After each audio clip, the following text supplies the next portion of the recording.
मणिकर्णिका घाट काशी का वो बिंदु है जहाँ भक्ति, दर्शन और मृत्यु एक साथ मिलते हैं।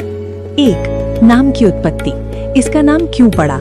मणिकर्णिका नाम दो शब्दों से मिलकर बना है। मणि अर्थात रत्न और कर्णिका यानी कान का आभूषण। इसके नाम के पीछे दो प्रमुख कथाएं हैं, भगवान विष्णु और शिव की कथा। माना जाता है कि भगवान विष्णु ने चक्र पुष्करणी कुंड खोदकर तपस्या की थी। जब शिव वहां पहुंचे तो विष्णु जी की तपस्या से प्रसन्न होकर उनके कान का कुंडल मणि उस कुंड में गिर गया। तब से इसका नाम मणिकर्णिका पड़ा। माता सती की कथा। शक्तिपीठ परंपरा के अनुसार जब भगवान शिव सती के पार्थिव शरीर को लेकर जा रहे थे तब यहाँ माता के कान का कर्ण कुंडल गिरा था। 2. भक्ति और आध्यात्मिक पक्ष। यहाँ भक्ति का स्वरूप अन्य घाटों से भिन्न है।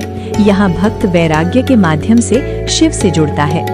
भक्ति की पराकाष्ठा ये है कि यहाँ मरने वाले को शिव स्वयं तारक मंत्र यानी मोक्ष का मंत्र देते हैं।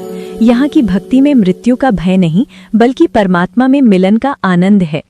यहाँ जलने वाली अग्नि को साक्षात शिव का रूप माना जाता है। भक्त मानते हैं कि इस अग्नि में जलकर आत्मा की अशुद्धियां समाप्त हो जाती हैं। 3. सिद्ध क्षेत्र और शमशान भैरव। मणिकर्णिका को केवल शमशान नहीं बल्कि सिद्ध क्षेत्र माना जाता है। यहाँ की सुरक्षा का भार स्वयं शमशान भैरव पर है। तंत्र साधना करने वाले साधकों के लिए ये स्थान अत्यंत जागृत है। ऐसी मान्यता है कि यहाँ की गई साधना कभी निष्फल नहीं होती, क्योंकि यहाँ शक्ति यानी सती का कुंडल और शिव यानी महाशमशान का मिलन होता है। 4. रत्नेश्वर महादेव का रहस्य। झुका हुआ मंदिर। घाट के समीप ही रत्नेश्वर महादेव का मंदिर है जो अपनी बनावट के कारण एक तरफ झुका हुआ है।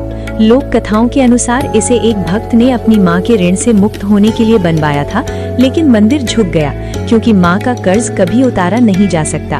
ये मंदिर साल के 9 महीने गंगा के जल में डूबा रहता है, जो इसकी दिव्यता को और बढ़ाता है।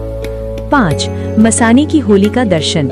मणिकर्णिका पर रंग भरी एकादशी के अगले दिन चिता की भस्म से होली खेली जाती है। इसका आध्यात्मिक संदेश ये है कि शिव के लिए जीवन यानी रंग और मृत्यु यानी राख में कोई भेद नहीं है। ये भक्त को सिखाता है कि जिसे दुनिया अंत मानती है, शिव उसे उत्सव की तरह स्वीकार करते हैं। संक्षेप में, मणिकर्णिका घाट पर आकर मनुष्य का अहंकार और संसार के प्रति मोह समाप्त हो जाता है। ये स्थान हमें याद दिलाता है कि अंततः सब कुछ शून्य में विलीन होना है। यहाँ की राख पवित्र है क्योंकि वो नश्वर शरीर के जलने के बाद बची हुई शुद्धता का प्रतीक है।